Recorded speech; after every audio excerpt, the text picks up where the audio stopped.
Bitcoiners, good morning. Good morning. Hope you're doing well. Hope you're doing well. Hold on. Pardon the lateness.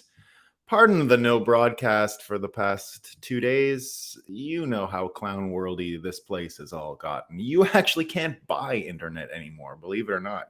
I had a technician here and I was saying, let me just buy new internet. They couldn't figure it out. 2 days. 2 days. Unbelievable. But anyway, and then so many people trying to show up at the house to get stuff fixed because I keep abandoning ship to go to Vermont whenever something goes wrong here in Montreal. I got this place to not have as many headaches because I got a million headaches over at the other place. And anyway, there you go. Just nothing happening. So fixing stuff and doing our best and all the other stuff. But you're not here for those kinds of boring things, right? You're here to say some good mornings and, of course, to acknowledge a beautiful sunrise, right? The sun is up, guys, and Bitcoin's running. So all that's left for us to do is have a coffee and talk about what's new. Well, I'm glad to see you all. T-Dog, Yo-Yo, Rickster, Swickster, Ben. We got a P-Man van here. Must be E-Box. No, it was Bell. It was Bell. They're no good. Bell is like the thing in Canada for high-speed internet, but it's a bunch of crap. King Mansa Musa, how's it going? Morning from Florida where the sun shines as bright as Bitcoin. There you go. There you go. Tommy in the house. Excellent. Nice to see you, Tommy. All right, now let's get some Moscow time. With a couple days delay, of course, we have amazing ones, right? We've got some of the best Moscow times you're ever going to hear in the history of Moscow time. Right? So here's one from the UN. This is what they're saying about all this global warming. The UN chief says the era of global warming has ended. Everyone, get your new talking points. We are now in the era of global boiling, all right? That's the UN. We're in global boiling. So it's not climate change. They went from global warming and then they're like, no, it's actually climate change, but they're going to go with the full global boiling now, okay? So Antonio Guterres or something from the UN. Listen to him. CNN with a little culinary advice, right? We love CNN's culinary advice, right? Here's what they're saying. Tokyo's insect restaurant brings water bug cider to the table. While some consumers think eating insects is just gross, Japan has a rich culinary history of insects as food. It's the silkworms, the bundegi, as we say in Korea, bundegi, and it's disgusting. You can smell them boiling this stuff all the time, the silkworms. Yikes! But you know, it's true. Some people eat insects, right? I'm not recommending it to you. People tried to feed those things to me in Korea. They're like street food. Never happened, right? Now I'm all for Korean street food. I actually made crab broth the other day, which was a favorite of mine when I lived in Korea. Take a little cup of crab broth right for yourself in Korea. It's a good time. All right, now heat waves, right? We got some heat wave warnings. This is from the New York Post. Heart attack death risk can double during heat waves. High pollution study. So that's what's going on with the high pollution stuff. And New York Post with some more health advice, right? So CNN had some health advice on the bugs. New York Post with this advice: plant-based milks are not nutritionally equal to cow's milk. Good news. Good news. I don't know why I included that one. I thought it said it did. Well, that was a mistake, guys. That one was I had read it as plant-based milks are nutritionally equal. So it's not exactly Moscow time. So sorry about that one. I must have had a dyslexic moment. But this one certainly is Moscow time. This is from Bloomberg. And those El Salvador ones, they're becoming their own subgenre, right? We've got the RFK attack ad subgenre, right? We've talked about the RFK attack ad. That there's the Trump subgenre always, right? But here's the El Salvador one. El Salvador gets its own subgenre of democracy and all that stuff, right? So here's Bloomberg. El Salvador's iron fist on crime will crush Latin American democracy. Instead of resorting to mass incarceration, policymakers need to fight crime in ways that uphold justice, transparency, and accountability. And while they do that, you can just go on dying, right? So We need to let the criminals free. We got to hear their case. We got to hear their point of view. Why'd you get the face tattoos, right? Why'd you tattoo gang numbers, gangs on your face, right? And here's my favorite one of the day. This is from Business Insider. And you got to give them a lot of credit for the chutzpah, for the balls to do this, right? It's amazing. A lot of people talking about it today. It's our good friend SBF, right? So the Department of Justice drops campaign finance charges against Dem megadonor, alleged fraudster. That's it. That's the whole quote, right? New York Times had one too. Federal prosecutors pursuing the criminal case against the cryptocurrency mogul Sam Bankman-Fried said on Wednesday that they were dropping a charge that he violated campaign finance rules, right? That's too bad. Glenn Greenwald came out with congratulations right away. Glenn Greenwald comes out and says, congrats to Sam Bankman-Fried, the Dem Party's second largest donor behind George Soros, on having his campaign finance fraud charges dropped by the Biden DOJ. Their hilarious claim is that they just couldn't proceed because the big, powerful Bahamas wouldn't let them. The U.S. is famous for heeding the commands and wishes of small and powerless governments like the Bahamas. So once the Bahamians said that they didn't want the DOJ proceeding with this campaign finance charge because it wasn't part of the extradition, the U.S. had no choice but to obey. Come on, we can't do anything here. Bahamas said, no, we can't do anything. The Bahamas said, no, they tied our hands. Our hands are tied. Our hands are tied. It was like the guy yesterday trying to hook up my internet, right? I know I'm the technician, but my hands are tied. I can't do anything, right? I didn't get permission. So that's the trouble I had yesterday. My hands are tied. It's more of these hands are tied things. So indeed, yesterday we had the SBF story, right? And it makes me wonder how much sort of everything in the news is about protecting the Bidens and protecting the crime syndicate running America. And that's why today's theme is 2024. So we're talking about elections. We're talking about what's going on in the next year. And so today the theme is 2024 is about 1964 so that we're not 1984. And what I mean by all that is we've got the federal elections coming up in 2024. We're talking about all these issues. And then the 1964 piece, of course, is the year after JFK was assassinated, the year in which I've been predicting for a long time we're going to be talking more and more about, because the story of Bitcoin actually goes back to 1964. I've mentioned it several times here. We talk about what happened in 1971 regularly, right? It's a wonderful Twitter handle, what happened in 1971. Of course, 1971 being the gold date, right? The date at which the US Federal Reserve was decoupled from the gold back dollar, and that fiat became absolutely free floating based on the reputation and energy, let's say, of the United States of America. That's the beginning of the petrodollar era. That is the beginning of realignment in global finance, and really the start of Wall Street and the financial engineers becoming the highest paid people of this generation and some of the most influential. And so we're dealing with all the repercussions of 1964. And what happened in that year, really, I think, is that by installing LBJ as the president, and with what happened to Kennedy, almost everything we understood about America began to change. And so when I first started predicting that RFK would have a major role in the 2024 election, it was simply because I had no idea about Bitcoin or his campaign abilities. And indeed, he's becoming the greatest campaigner I've seen anyway, since, and Vivek is up there too. Weirdly, Vivek and RFK are two of the greatest campaigners I've seen in politics in many, many years, as good as Trump, as good as Clinton, as good as any of these people. And there's a real energy about both campaigns. So I had no idea he was going to be. So Tommy is saying 1963. Indeed, 1963 is when JFK was assassinated at the very end of the year. But everything plays out in 1964.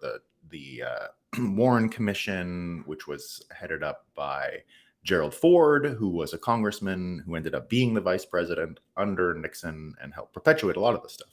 So indeed, he was killed at the very end of 1963. But of course, we're moving into, it was just before Thanksgiving. So if you follow the American sort of agenda here, the calendar, right? It went from Kennedy assassinated, and then you're kind of in kind of a liminal space, let's say, for the rest of the year until the holidays passed. And 1964 got off to a huge start. 1964, by the way, not just in terms of what happened with the CIA and the national security apparatus becoming in control of America. What we also saw in 1964 was the arrival of the Beatles, the mini skirt, for example. All kinds of things started to really happen in 1964. The 1960s, as you understand them in popular culture, really only get started in 64. Everything before that was different. You can even start to see where and this was just from the Joe Rogan episode with Mark Andreessen, talking about how the original anti-war movement pre-1964 and the Laurel Canyon and MK Ultra involvement in the psychological operations of persuasion and all that stuff, when that started. Before that, the anti-war movement in America was sort of clean cut, patriotic, wholesome, let's say, protest. And what Mark Andreessen was saying with Joe Rogan on the show when he was on this week was exactly that the hippie movement, the drugs, the free sex, the all that stuff was actually a way to pollute the well, was a way to manipulate the hippie movement or the anti-war movement by injecting it with hippies in order to divide America in new ways so that they wouldn't coalesce around anti-war and ask too many questions about what happened to JFK. So all that to say, the theme today is this 2024 is going to be all about going back to 64 so that we're not in 1984. And Scott Adams had a really interesting, so you can, all this stuff that happened yesterday before we just get into it. It looks like they're going to indict Trump again, and they got his his pool cleaner. His pool cleaner's got caught up in it now because I guess he moved boxes because of a leak or something. So he's going to get in trouble. We've got the story around Hunter Biden, of course, right? The plea deal that fell apart. We saw that in the past couple of days. It looks like it was completely insane from the start, and it looks like he's still going to get a form of plea deal. It'll just be a slightly stronger slap on the wrist. But here's what I'm seeing, and I'm going to make a big prediction with this, right? So let me read the frame that we're seeing here. And this comes from Scott Adams Says, right? So Scott Adams said the following: I sometimes see the world as a secret battle among persuasion wizards, sort of like the movie Underworld, in which the vampires and werewolves are waging a war that humans don't notice. I've mentioned before the Harry Potter wars, right? The wizarding wars that the muggles, the humans just aren't aware of, right? It's sort of beyond their vision. This is another frame that looks very similar. He says, when Democrats succeeded in persuading half of the republic that Republicans staged an insurrection and didn't bring guns, we entered a whole new realm. As a hypnotist, so if you didn't know this, Scott Adams is a hypnotist, a trained hypnotist. As a hypnotist, if I had been on the team that pulled that off, I would have one big question. I'd want to know if there was any limit to what you could sell to half of the public that votes for Democrats. I would want to test it. And to test it, I would want to introduce the news cycle. I would introduce to the news cycle a whistleblower with the most implausible story I could imagine. Yep. I would plant a story that the US has multiple captured alien ships and even some dead aliens. And I would ask you to accept that these aliens routinely navigate the vastness of space and crash mostly in America. If half of the republic believes that story, the country is ripe for a takeover from within without firing a shot. As a hypnotist, that's how I test the subject to see if they are in a fully suggestible state. I'd suggest something absurd, such as one arm becoming weightless. Using the underworld filter, to me, it looks like, using underworld filter, to me, it looks like a master persuader is doing a hypnotic induction on the public via control of the Democrats' bubble of social media and news. All of the elements of induction are present. I don't hold any filter on reality to be true, but some filters seem to predict better than others, and that might be worth something. The filter predicts that the next suggestion that comes packaged as news will be another escalation of absurdity and or the takeover play. So what he's basically saying here, and here's a quote that someone threw in, a guy named Clint Nolan, so he's got the same name as me, and it's a quote from Robert Anton Wilson. The world is, in many respects, a circus with rival gangs of hypnotists trying to hypnotize one another. So what he's saying here is the next suggestion is going to be a big one, and it's going to be part of a takeover bid or a way to really get a new sort of division between American people, just like that hippie thing that we mentioned just now, right? Where you had a sort of credible anti-war movement, and then it was manipulated and turned into something completely different that divided Americans in completely new ways, not about war or violence or anything like that, but about patriotism and how much respect do you have for your elders, and how, what do you do this and what do you do that? How do you do this and how do you do that? So what he's saying here is that some other suggestion is about to come, some other story, in the same way that the hippie movement was injected into the anti-war movement in order to change the script, in order to change the story, in order to change the reel, the movie, whatever you want to call it. That whole frame, right? We're seeing it now. So the aliens thing doesn't look like it's going to work. That dog ain't going to hunt. Right? No one's buying this aliens thing, right? It's kind of silly. Everyone, when they said in the hearings, well, there was non-human biologics. Well, that's like a dandelion as a non-human biologic could have crashed into some flowers, right? That would be non-human. He would still be correct. And of course, there's tons of stories from the 1950s where mutant human beings, for example, deformed and very sick human beings, some human beings purposely deformed, were put into contraptions and sent and crashed into America in the same way that other propaganda was conducted. It was just a diversion. It was other countries putting in, effed up animals and all kinds of different mutant creations that were, who knows, being created where, and were maybe human and maybe not, who knows. So they would hope that someone who recovered the crashed vehicle would say, oh, it's an alien. It was really like a deformed monkey or something, right? So there's plenty of cases of that, and I think some documented ones, and but I'm not sure about those, but you could imagine that would be the possibility. But here's what I'm going to predict, and I don't see any other way out of it at this point, right? I don't see any other way out of it at this point. So here's what I think is about to happen. Now, I'm taking a chance here and predicting it's the summertime, right? I could be completely wrong. This is sort of a summertime prediction, slow news in some ways, but a lot of news is happening. But here's what I think is going to happen with all of the legal troubles, with the Hunter Biden thing, with the news changing its point of view. I think Biden's days are numbered. He might pass away peacefully in his sleep or something like that. But I think he's going to get Kennedy'd. That's where I see this headed right now, because you can't actually have him up there any longer, sort of trying to prop this thing and keep it going forward. I don't think Biden was the major player in all of this stuff. I think he knows a lot of dirt. I don't think they can just bury him today and expect everything to be fine. But he might just peacefully pass in his sleep and this and that. And so where would that leave America? Well, we would be having pretty interesting conversations about the succession, Kamala Harris. We've already seen one election completely altered because of the pandemic. Some people think, and if you read between the lines, if you read what War Clandestine says, if you read what some of these other people, we don't know, but it looks like the pandemic, as it grew around the 2020 election, was conveniently placed in order to change election mechanics, in order to change the system. And even if you go back further, of course, remember what Trump was impeached for the second time the first impeachment. Sorry, I always forget which one. The order of his impeachments is hard to keep track of sometimes.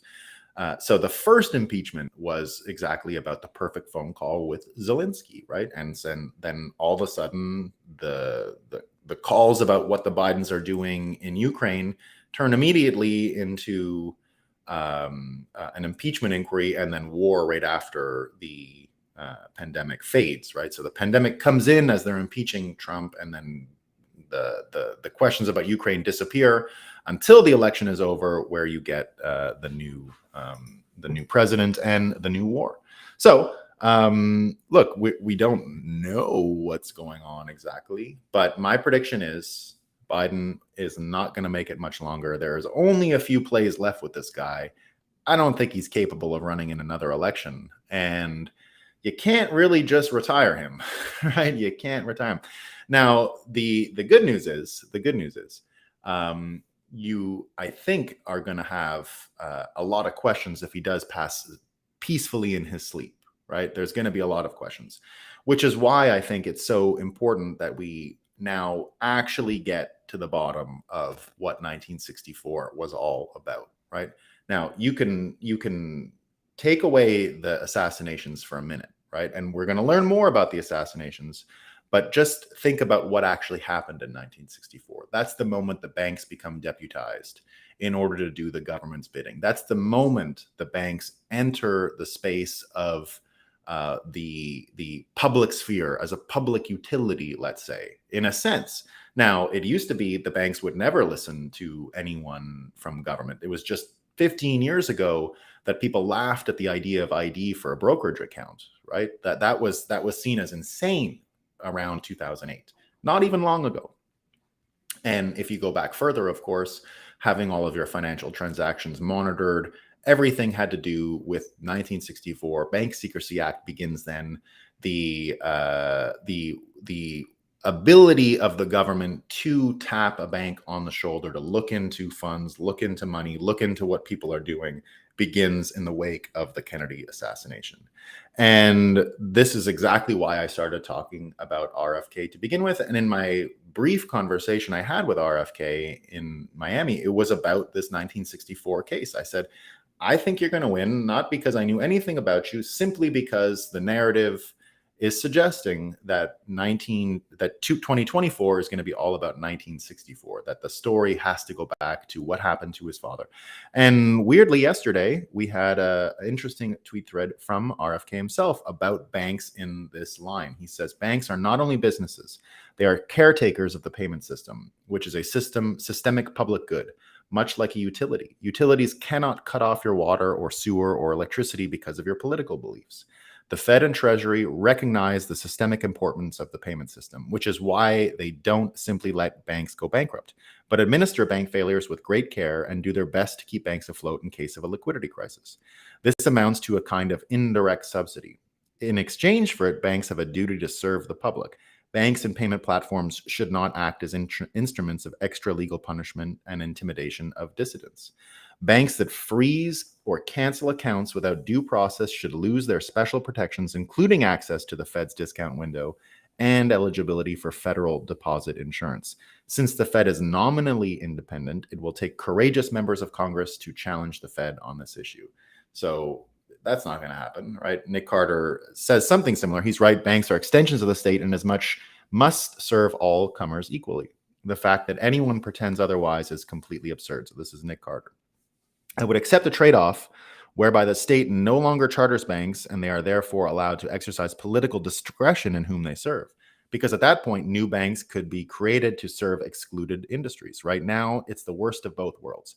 Banks are entirely politicized and no new charters are being granted. So if you start putting your predictive lens on to what's going on with this bank issue, if we do open up the wound of the JFK thing, and I think that a Biden assassination would pretty much do it, right? We would find out what's going on.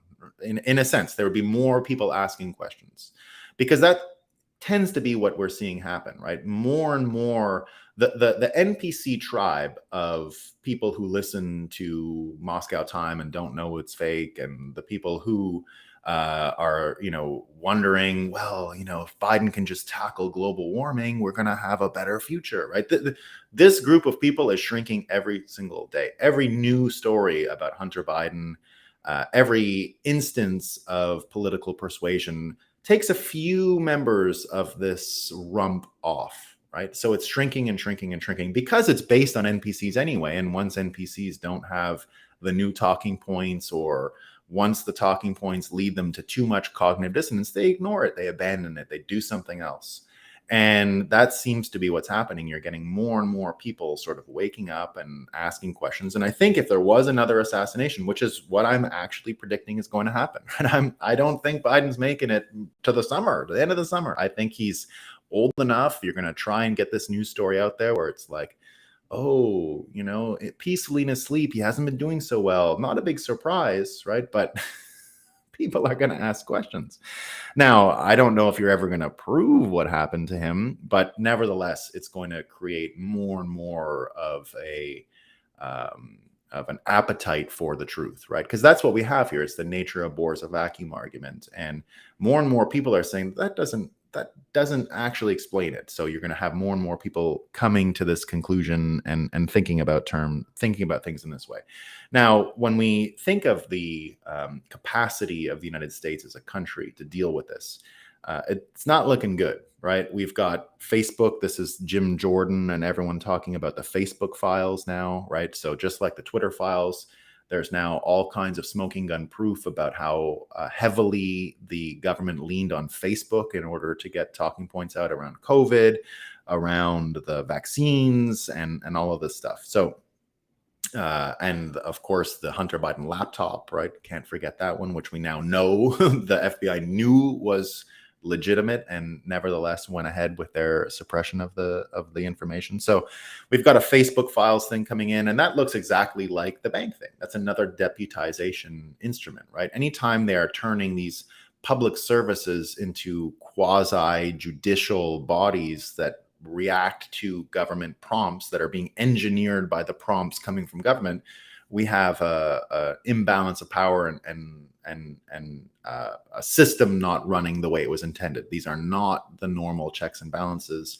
These are not the orchestration of the characters on stage are not the way any American expects to see the show play out or designed the show to play out, right? So it's not happening the way anyone imagines.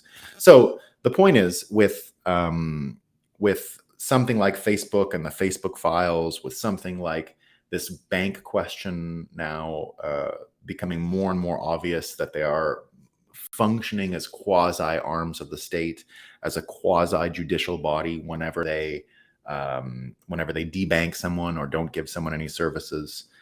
So you're going to start to see more and more of that. And the idea here being that, of course, Bitcoin forces the conversation about the separation of money and state. And when I think of 1964, and when I think of what we're talking about, which is the deputization of the banks beginning in 1964, and now the deputization of Facebook and the deputization of Twitter in a previous regime, and the deputization of Instagram through Facebook, and the deputization of Google, and some people might say the deputization of Hollywood and mainstream media in order to keep the narrative going forward and to keep the hypnosis engaged. That whole thing, right? That whole thing, because of Bitcoin, really starts to become easy to talk about and clear. That's the difference. It was very difficult to articulate the separation of money and state before Bitcoin because you couldn't really imagine how it would work. Like, well, how are you going to separate money? You had to invent the thing to make it possible. Right. But now that Bitcoin is here, you're able, with contrast, to see these things very clearly. Now that you have an option to separate government from money, the state from money, now that the option is clearly in front of you, you're able to see the two things contrasted in relief that you weren't able to before. And you're going to start to see Americans eschewing, that's a douche word, Americans ignoring the institutions we've built because they're not credible anymore. So, for example, with changes that we see coming, right? We're clandestine here predicting one of the only ways out of current troubles is through the UN. And he explains here, he says, the American public are starting to recognize that we are not going to get justice from the Department of Justice or Congress. What legal body could override or supersede the US government? The UN Charter, he says, international law, violations of the Biological Weapons Convention and Nuremberg Code. In the Big Five of the UN Security Council, Russia, China, US, UK, and France would agree to investigate deep state biological weapons production as part of the peace agreement deal in Ukraine, and their findings confirm Russia and China's accusations. Then the next course of action would be international military tribunal to prosecute crimes against humanity via bioweapons production. Precedent suggests it would be a team of military judges from each of the five big countries. The GOP aren't going to impeach Biden. The DOJ or another special counsel are not going to prosecute deep state actors for their crimes anytime this century. Our only shot is the military, and the most direct option to do this legally would be through international law. We already have the evidence, the paper trail, the financials, proof they tried to cover it up. All we need is Trump back in office to facilitate the deal with Ukraine, Russia, and convince the UK/France to vote with the US, Russia, and China, and then it's over. Deep state actors would be at the mercy of military tribunals, not a corrupt US DOJ or an incompetent Congress. It's the only way.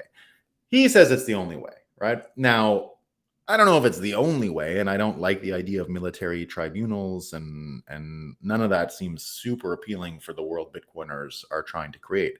But that's not the important part here. The important part, I think anyway, is that Americans are less enthusiastic than ever that their own institutions are going to deliver them justice. That an American like this is even contemplating some international organization and a global military tribunal to bring Americans to heel is sort of a brand new way of seeing the world. It hasn't really been.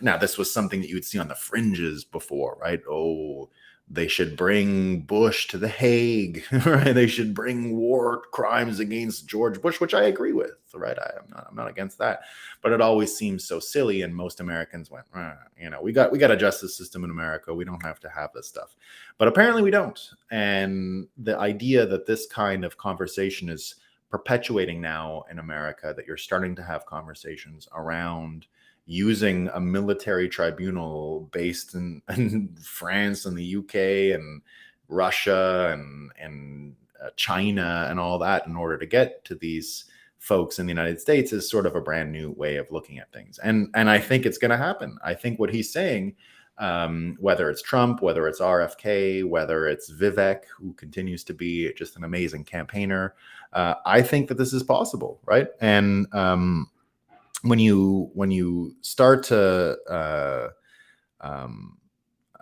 analyze, let's say, what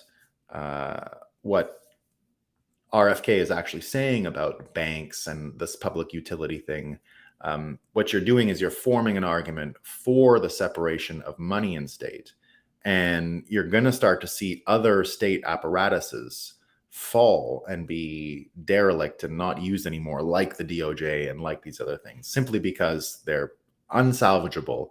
And when you start getting into the funding of all of these institutions, right, the great distaste that Americans are starting to have for the electoral process because of things like Sam Bankman-Fried, because of the deputization of Facebook through the Department of Justice, through the FBI, you're going to start to get calls to defund almost all of this stuff, right? Almost all of this stuff is going to be up for reassessment. And you're going to completely redesign the federal government after this election, after the 2024 election, one way or the other, whether we have an election. That's kind of what I'm saying here, right? To me, what I'm saying here is you ain't going to get any Biden running in 2024, not because he loses a primary or anything. I don't think he can make it, and I think he's going to get silenced, and because it's just too much trouble. Now they might try Michelle. I don't think Michelle Obama is going to do it anymore. I'm starting to think, no way. Gotta hide. Like, there's too much going on. I think it is going to be, what's his name, the Gavin fella from California. I could be wrong. But you're going to start having conversations, and they're going to involve a complete recalibration and re-understanding of what the federal government in the United States is. Now, is a certain portion of the population going to accept a top-down authoritarian system? I think so. I think we can clearly see there's enough Americans out there that are easily hypnotized, exactly as we've seen here, right? That it's even right now, the game isn't about what new hypnotism, what new lies should we concoct. It's let's see how gullible these people actually are, exactly what Scott Adams is saying here, right? Do I really have them completely asleep and under control? I think so. So let's try some crazy shit, right? So the crazy thing I think they're going to try is sort of what I'm getting at here, is they're just going to say, oh, Biden, oh, that sucks. He's an old fella, did his best for the country. Wow. He's a hero. Let's just leave his son alone. Let him mourn. Let him mourn, right? We don't need anything else. We don't need to burden the family with more trouble. Let him mourn. He's an old fella, right? So, and then you're going to get the same kind of crazy stuff we had in COVID, right? After a leader dies and it's mid-election or whatever, there's going to be some narrative that says, oh, blah, blah, blah, just like there was with the vote by mail and all that stuff, right? There's some excuse to change the electoral system. Now, I'm not arguing that the votes Biden got in 2020 were cheated, right? I think he could have won based on the changes to the system legitimately. I think he could have won legitimately. If you believe the system, which had no credibility, was legitimate, that's fine, right? But I think within the incredulous system, he could have easily won. It's not impossible. Not impossible. But here we are, right? Here we are. So hold on. Let me just get back to this. So the appetite now people have that no way she's running. Yeah, exactly. That's kind of what I'm at. Yeah, that's kind of what I'm at. I think they're okay with their fortunes and don't really want the everyday fighting and hatred and being called big. I mean, how many times is she going to be called Big Mike if she runs? It's going to be Big Mike everywhere, right? Big Mike. It's one of the worst insults you'll ever hear. It's really terrible. It works. I mean, I don't like saying it, but it works, right? So yeah, I don't think it's happening. But just this idea now that the U.S. Department of Justice, Merrick Garland, and all these people are becoming so disreputable, so dirty, that Americans are going to contemplate a completely new system. And that's why you have these two big financial institutions. So this is all in the past couple days. As America and these systems are melting, as I'm predicting, there's going to be a deep state overt operation to assassinate the current president and blame it on Sleepy Joe, he's tired and old stuff. Because again, I'm only predicting because I can't see a way. If I'm part of the deep state right now, right? That's why I came up with this prediction. If I'm part of the deep state right now, and I'm sitting there saying, well, they didn't buy the alien thing. We can't keep pedaling in circles here. We got to find a way out of this Hunter Biden thing. And this is all, we're losing people. We're losing the narrative. We're losing control of what people are thinking. There's only one way out that I can see. The aliens didn't work. So what are you going to do? You got to go full Monty. You got to do it. The guy's got to go. Got to totally change the narrative. And it's what they did in 1964. Now, it's the opposite reason, right? They were after Kennedy because he was onto them. And that's where America completely changes as a country. That's where we start to see that I don't think any president since then has really been in charge. I think Kennedy was the last. I think Nixon tried. I think he tried. I think Reagan was not, the IQ wasn't quite there, right? I think he believed he was doing stuff, but he was easily controllable, obviously. Clinton probably just, what I read is he knew what the game was. He's so smart. He understood what was happening. His wife understood what was happening. She was working for the Nixon impeachment plan. These people knew what was going on. I think they jumped in 2 feet first, right? They knew how to play ball. And Bush, of course, we don't need to say too much about him. I think Obama maybe stumbled into this. I don't know, right? I can't predict. I can't mind read why Obama did some of the things he did. He's probably the least guilty of all of these people, I think. I could be completely wrong about that. But of course, Trump was president, right? It was a mistake. It wasn't part of the script. That's why the whole narrative started to unravel, which is always why, as a longtime 2015 Trump supporter, as a Bitcoiner at the time already, I said, I love Trump because he's going to change what the job of president is. He's going to change reality around the president. And it's the same reason why I did embrace Joe Biden, not for any of his politics or anything. I just thought he was so inept that it would be a better way. You could change the job of president even more by putting him in after Trump, especially with this, sketchy 2020 election. It's kind of perfect as a Bitcoiner. If your goal is the separation of money and state and to change the system, Joe Biden was the best candidate. I mean, he just was. right? He was absolutely the best candidate. It doesn't mean because he did stuff, right? It's because of how corrupt and stupid he was. And because he's so corrupt and stupid looking, he's not, I don't think he's stupid like IQ way, right? But stupid looking. Because he's stupid looking and says stupid things to cover his lies and all this stuff, right? What did he say? Oh, I never talked to my son about business. We have recordings on the phone now, right? So there's probably no way out. And the reason I'm making the prediction is if I'm a deep state guy, right?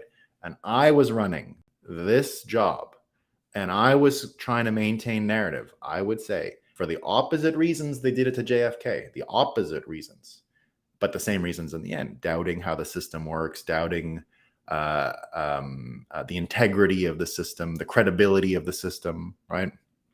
If that's what's going on, then they're going to have to do something, right? So hey, look, you might read in 2 or 3 months, come back and watch this, and you'll say, holy shit, he called it, right? He died in his sleep, right, at the White House. Now, I could be wrong, but I just don't think he's got the horsepower anymore to keep fighting this. And they need to call in an audible here, and the audible is going to be so. But the good news is it's going to get people talking. It's going to get people talking about what happened in 64. It's going to add more amplification to RFK. You know what they do? This is a terrible story, but it's kind of similar, right? So whenever there's a cannibal story in the world, there was a guy in Japan, all right? A guy in Japan. He was a foreign exchange student. You can go check the story out. It's unreal. It's unreal, but it's true. It's Japan in a nutshell in some ways. So there was a guy who was a student in France, and he cannibalized his girlfriend in France. It was very messy. It was very disgusting, apparently. Right? I don't want to ruin your breakfast if that's what you're doing. I'm not going to tell you more details. But then he got extradited to Japan. And in the end, in Japan, it was like a mental health thing and blah, blah, blah. So he's out. He's just out now. And whenever there's a cannibal story, they interview him. So he does like the mainstream news in Japan every time there's a cannibal story. And he's like, well, what is human? What are you? Just talk about it, right? Well, when I killed her, and then I cooked, and then it's crazy, right?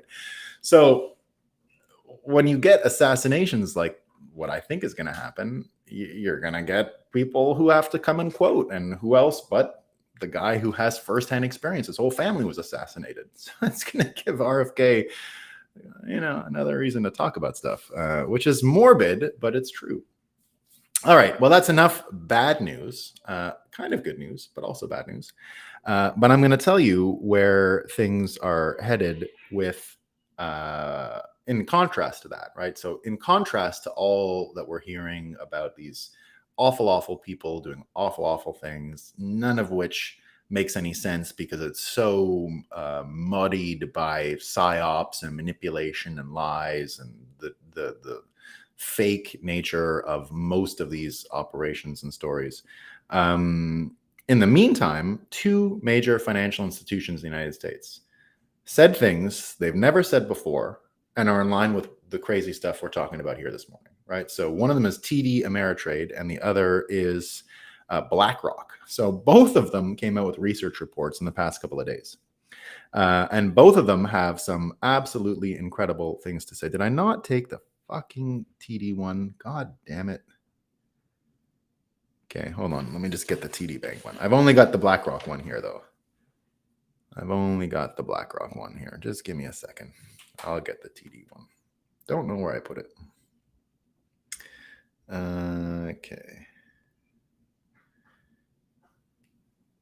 Here we go. There it is. Found it. So this is TD Bank's Cowen, right? TD Cowen. We believe Bitcoin could ultimately represent a superior store of value relative to all other forms of money, right? So that's one quote. Just, pretty good. But here's the other one from BlackRock. Good morning. BlackRock is telling its clients that the optimal BTC allocation is 84.9%, and the certainty equivalent compensation required to not invest in Bitcoin is 200%. So what all of this means basically is that the 60-40 bond split that they've been, it's not just that they have an ETF coming out. There's someone saying that there's nothing else to invest in. It's just Bitcoin. It's 80% of your portfolio. Forget 60-40 splits, bond, equity. None of that makes sense. He's saying it's now 84% Bitcoin and just a couple more percent otherwise. And if you read some of this stuff, right? So he's saying we suppose we start with a 60-40 equity bond portfolio, assuming that equity and bond returns are log normal, blah, blah, blah, blah, blah, math, letters, finance, engineering, other stuff, exhibits. And in the end, they come up with a number which says that the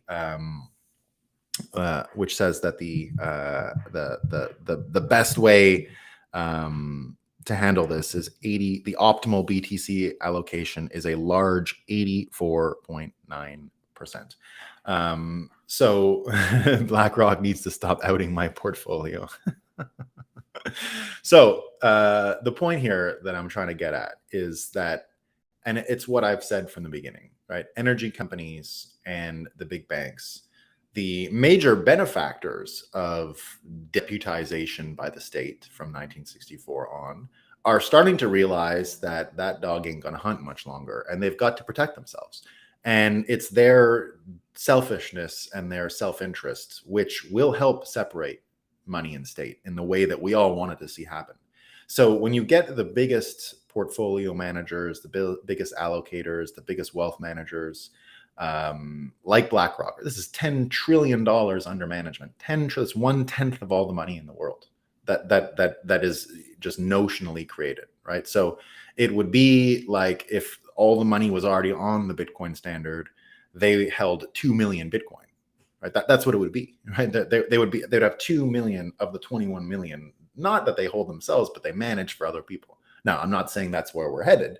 I'm saying that that's a reference to understand what's going on, which, by the way, is why Bitcoin will take over. It's the best measuring stick in the system, right? Imagine if you were able to articulate things in the economy in that way, right? Well, they have this much Bitcoin, therefore they're this influential in the economy, and that's easy to understand. Today, when you say $10 trillion under management, no one knows what that means, because what's the GDP of the world? I don't know, maybe 100 trillion? No one knows. It's impossible to know, right? It's all made up and political and cobbled together from corrupt countries after corrupt countries, America being one of them.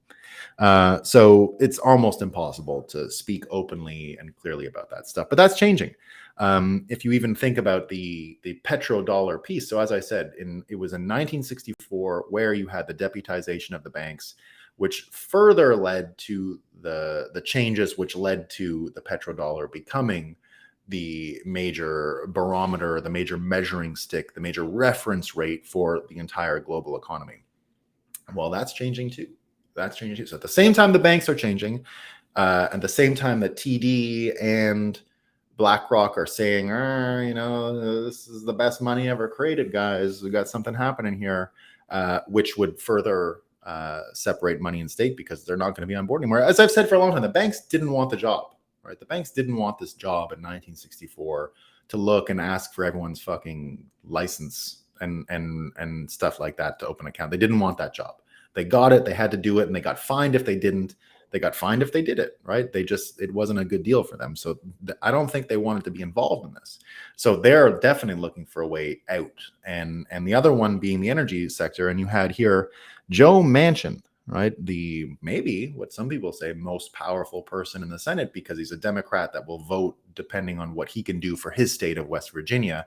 So he'll regularly vote with Republicans. He was a good friend with Trump. And some people have said he would switch parties and blah, blah, blah. But here's what they did yesterday, and this is big news, guys. This is I got two pieces of big news related to this. This was a 96-3 vote on the U.S. Senate floor, and Chairman Joe Manchin spoke about the Senate agreeing to a 96-3 for an NDAA amendment to establish a nuclear fuel program with the purpose of onshoring nuclear fuel production and reducing dependence on Russia for enriched uranium. So basically, America getting its nuclear house in order, and this vote being a part of that. The other one was Japan yesterday started its nuclear reactors again. The first time since 2021. Japan restarts first nuclear reactor. Kansai's Takahama number 1. I used to live in Kansai, by the way. I've probably used energy from that nuclear reactor. It's Japan's oldest reactor. It's the 11th unit to restart under post-Fukushima rules. Japan's government wants nuclear to play a bigger role in the energy mix. So America coming back with nuclear, Japan coming back with nuclear, China all about nuclear. We got nuclear in UK. We got nuclear in Amsterdam, where we're going to be. Bitcoin, Amsterdam, October 12th to 13th. Going to be talking about nuclear energy. You got nuclear energy in Finland, not in Germany. Oh, poor Germans. They're still celebrating not having it. So we'll see them in the next century. So there you go. We got amazing nuclear energy news. We've got amazing news from the banks about Bitcoin. Bitcoin, its route to separating money and state goes through the energy and banking sectors. It's getting those things to not be so intertwined with nationalism, national identity, and deep state security operations, right? Extracting them from the web of Hunter Biden stuff. And because remember, Hunter Biden is an expert on both energy and natural gas and bioweapons, and that's why he was a consultant in all these places, right? It's because he was an expert. He's the smartest person, right? So there you go, guys. We got a destabilizing American mythology. Now, I'm a big believer in American exceptionalism. I think we're going to get it back. I think we're already living in it. I think getting it back isn't even the right frame. It's already here. Seeing people like Vivek, seeing people like RFK, seeing all these Bitcoiners that are just not buying this UFO thing. Like, imagine 10 years ago if the UFO thing would have come out, how susceptible people would have been. I think I would have believed it 10 years ago. I do. I think I would have been duped 10 years ago because the credibility of these people wasn't so toast. And now, because of things like Hunter Biden and what they did to Trump, and again, it's what I said about what Trump offered. Trump offered a way to completely change reality. And that's why I loved what he was doing. That's why I accepted him for who he was, a bully and all the terrible things that I understand why people don't like Trump. I get it, right? I get it. But we needed to crack that veneer. We needed to change the job of president. We needed to see that all of this stuff was fake and it could be changed that easily, just from a frame of mind. And that's why embracing Biden the way I did anyway in 2020, and it wasn't black-pilled, right?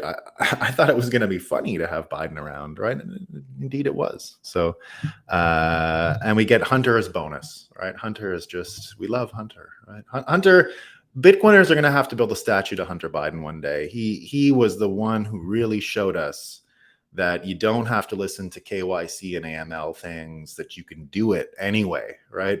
You can just do it. And, you could sell art to complete scammers. You could money launder with art. You could do all those things. So I think Bitcoiners will owe a certain debt of gratitude to Hunter Biden for the separation of money and state. So we got to find a way. Maybe El Salvador makes a statue to Hunter Biden. Like maybe he's smoking some crack or something, he's just in there, right? One of these statues, maybe it's one where he's got one of the girls, and he's sort of checking out his unit when he's on them, like one of those ones they put in the Times Square where someone bought the ads. So one of these things, right?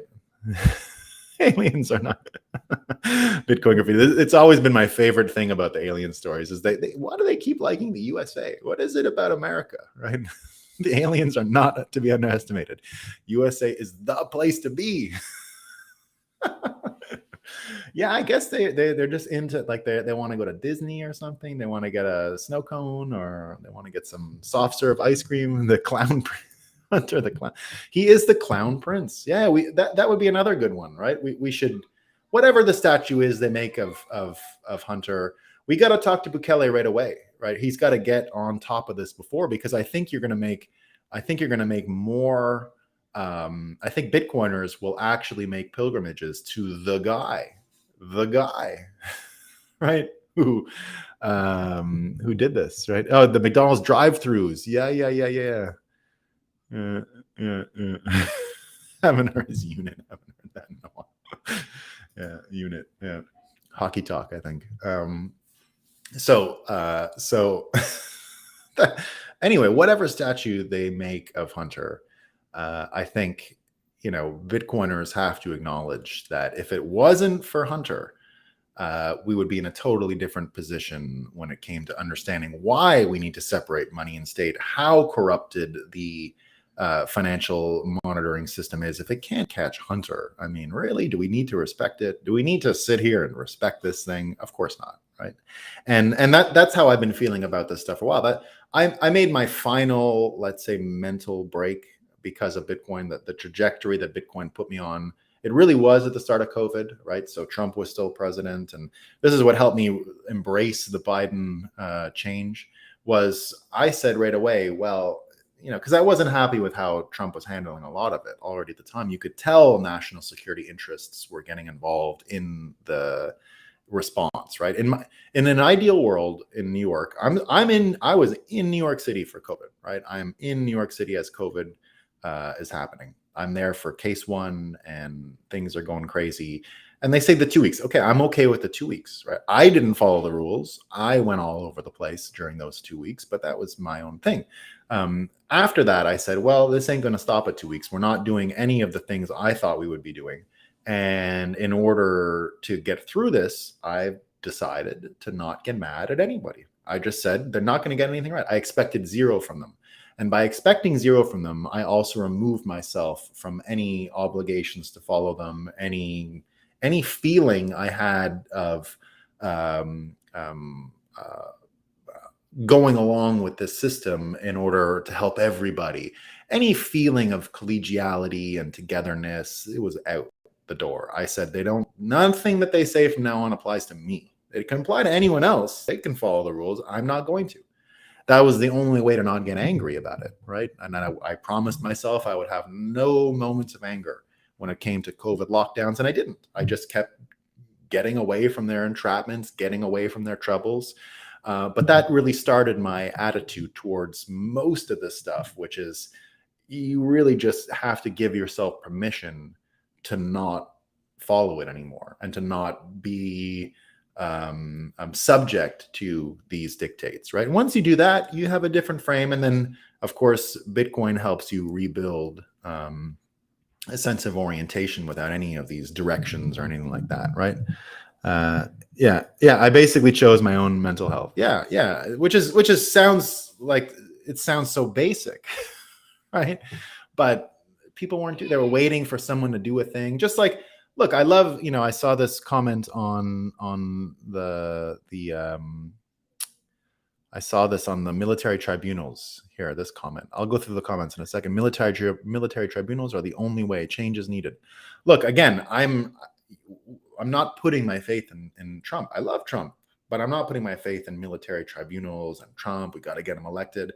I think the very act of debating this stuff, and I think what's going to happen next to Biden is going to help do what needs to be done, the separation of money and state. So we're almost there, guys. It's coming. Health is not a centralized thing. Yeah. Jumper, DCS World. Bob Lazar was talking about aliens and crafts since 1989. No one believed it. Yeah.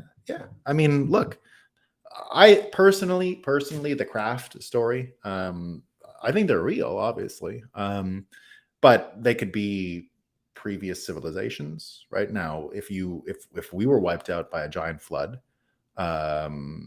some things might resonate past our obliteration.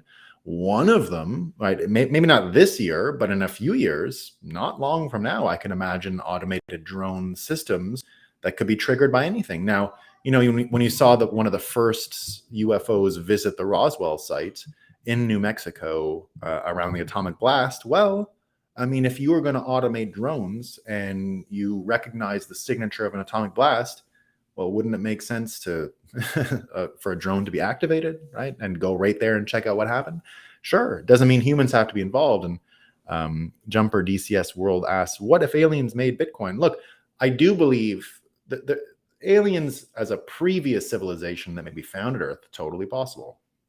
I continue to have trouble imagining two simultaneous civilizations live at the same time. I just have trouble doing that. I had a great explanation the other day, I think from you, Catacombs, about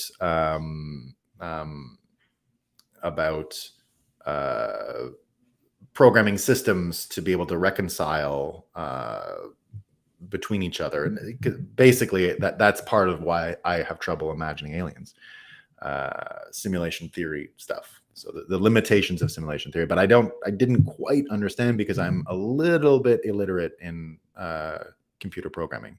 Yes, the layer technique. Yes, Catacombs telling me about that, the layer technique. Because now I believe you, Catacombs. I just don't have. I don't even really understand why the thing is a limitation as far as the two stories reconciling in a simulation theory world, that you can have two worlds that would somehow harmonize after.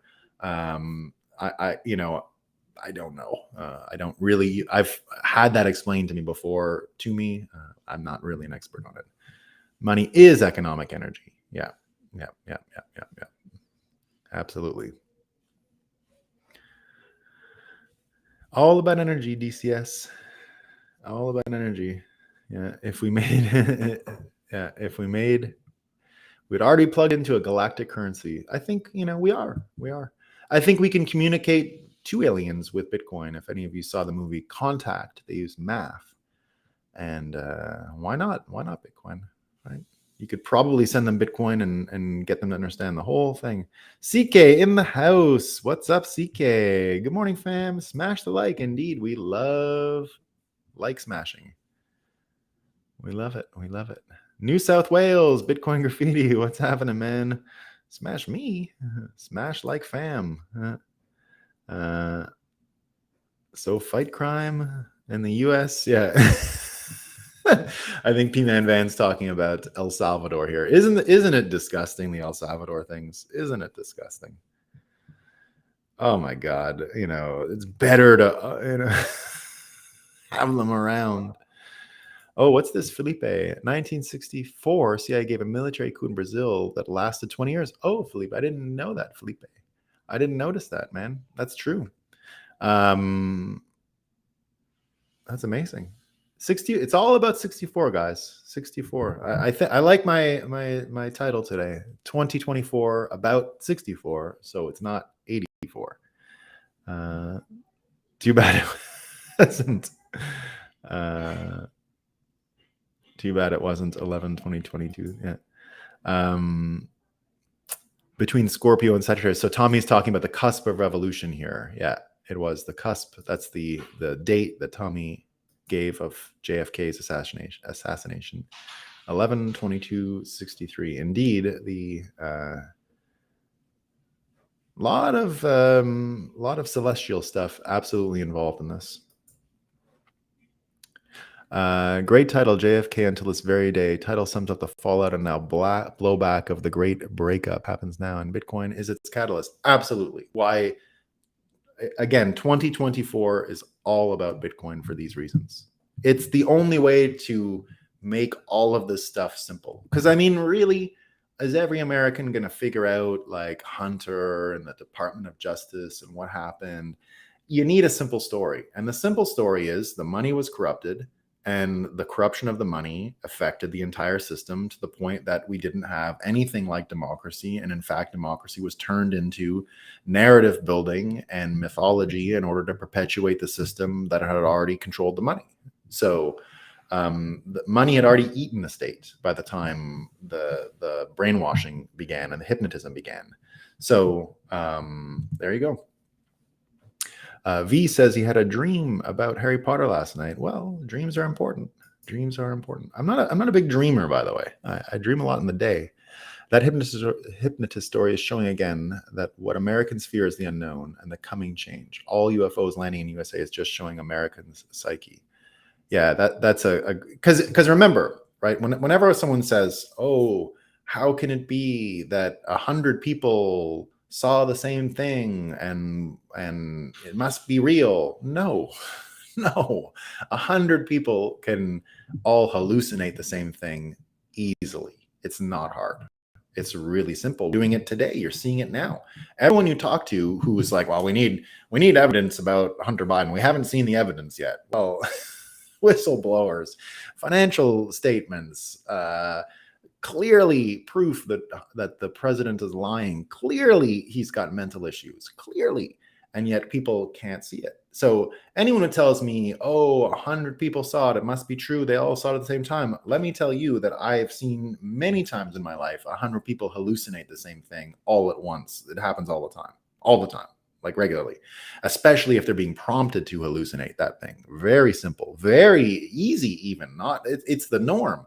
It was my one problem with the Robert Malone theory. Remember when he started with the mass formation psychosis? Remember all that talk? Oh, everyone was talking about mass formation psychosis. Excuse me, but this is not new. This was the operating system. This didn't just come up with COVID. It had always been the way. COVID was just another time of it, right? But it had been around forever, right? Anyone who was asking these questions was already part of that. So there you go. All right, team. That's all I got. Let's see. I got a couple more here. It turned into the beast system. Yeah. Well, and that's what I say about the beast system. People, everyone worried about this fucking orb WorldCoin thing, right? Guess what, guys? Y'all signed up for your social security number years ago. All right. Like, don't give me that shit. You're already down this road, right? You're already way down it. Signing up for WorldCoin orb. I mean, look, I didn't sign up for it. I'm not telling anyone else to sign up for it. I'm not into it. I don't think it's going anywhere. I think it's just a waste of everyone's time. I wouldn't sign up for shitty food. I'm not signing up for shitty money. I'm not lining up for shitty money. But I don't think it's like evil and mark of the beast. The mark of the beast was here. It's been around for a long time. You try and do business in America without a social security number and see what happens, right? You can't. So when anyone tells me, "Oh, this new technology is going to enslave us," stop. Mass formation psychosis. It happened many years ago. Stop. We've been living, I tell this to all the eschatologists. Found an amazing new word yesterday. Amazing. Let me share it with you, and then that'll be the last thing, because this is what we're at. Oh, Bitcoin graffiti, you are going to love this word. You are going to love this word. It's going to be your new favorite word. It was coined by J.R.R. Tolkien. So some people, it's one of the beautiful things about the English language, by the way. We can invent new words all the time. And you've never heard this word before, I don't think. It's called a eukatastrophe. Not a catastrophe, a eukatastrophe. And a eukatastrophe is a sudden turn of events in a story which ensures the protagonist does not meet some terrible, impending, and very plausible and probable doom. The writer Tolkien coined the word, affixing the Greek prefix EU, meaning good, to catastrophe. So Bitcoin is a eukatastrophe. It's a eukatastrophe, right? And that's what we're headed for. We're headed for a eukatastrophe. EU catastrophe. Hey, that's a good one. EU catastrophe. Maybe I will make a title out of that at some point. But but that's where we're headed, right? That's where we're headed. Yeah. Wilson called it reality tunnels, same as mass formation. Yeah. CK says mass formation psychosis has been the operating system. Yeah, that's what it's at. That's it. Like that. My only problem with the Robert Malone thing when it came out, I was like, it just cringed me every time. Did you hear about mass formation psychosis? Right. Well, yeah. You mean the world we live in? So we're getting out of it. So that's the good news. That's the good news. All right.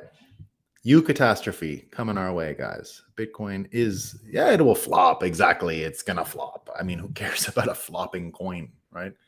But again, remember what we talked about the last show? I find it amazing. And I even put one more little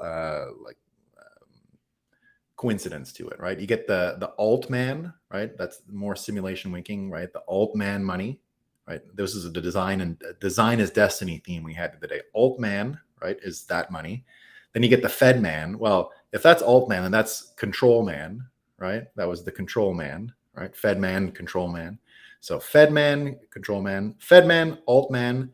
Then the X man, which was the Dogecoin, right? Was so we were talking about Fed Now. Everything came live this week, by the way. Fed Now came live. WorldCoin, Altman's money. So the Altman money, the AI guy's money, the Fed money, right? That's the control money. So control, Alt, and then the X money was delete, X, delete, right? So control, Alt, delete, right? I loved it. Control, Alt, delete. And Bitcoin is the oldest of all of these systems. Believe it or not, Bitcoin is now the oldest money that's being put forward in this competition between Elon Musk, WorldCoin, and FedNow, right? It's hilarious, right? Hilarious. So I think we're going to win. I think we're going to win. All right, team, that's all I got for today. I appreciate everyone. We got a eukatastrophe coming, and things are going to be great. Peace, everyone.